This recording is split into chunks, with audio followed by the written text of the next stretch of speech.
Hello guys, ওই বরাবরের মতো আবারও আরেকটা ভিডিওতে আইছি। এই দেখেন কি কয়। চালাতেই করো না। লড়াই করেই বাঁচতে হবে, বঙ্গবন্ধু হুম, শিখিয়ে গেছে।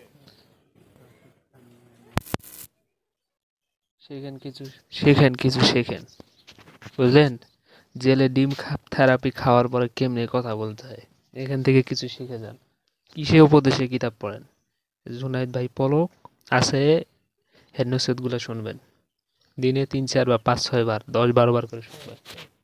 উন্নতি হবে, বাস্তব জীবনে সংসার সব জায়গায় উন্নতি হবে। শুনে দেখেন। ভাই আজকে হরতাল। আজকে তো হরতাল ভাই।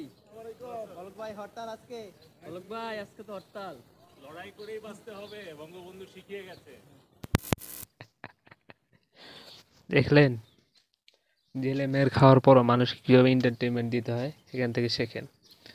যদি এখান থেকে না হয় তাহলে আরেকটা ভিডিওতে দেখেন। এই তো আইসা পড়ছে। ভাই, মিথ্যা দিয়ে সাময়িকভাবে সত্যকে আড়াল করা গেলেও সত্যের জয় অনিবার্য, ইনশাআল্লাহ প্রকাশিত হবে। একের পর এক উপদেশ, প্রত্যেকবার বের হবে, ভিন্ন ভিন্ন লুকে বের হবে, প্রত্যেকবার নতুন নতুন উপদেশ দিবে জাতিকে। এখান থেকেই শেখেন কিভাবে চোরের মায়ের বড় গলা হয়। সত্য সময় কোনটা সেটা চিনতে যদি আপনার অসুবিধা থাকে, এখান থেকে থেকে এর পরিচয় লাভ করেন। এখান থেকে শিখে যান, লাভ হবে, সব সব সময় লাভ হবে।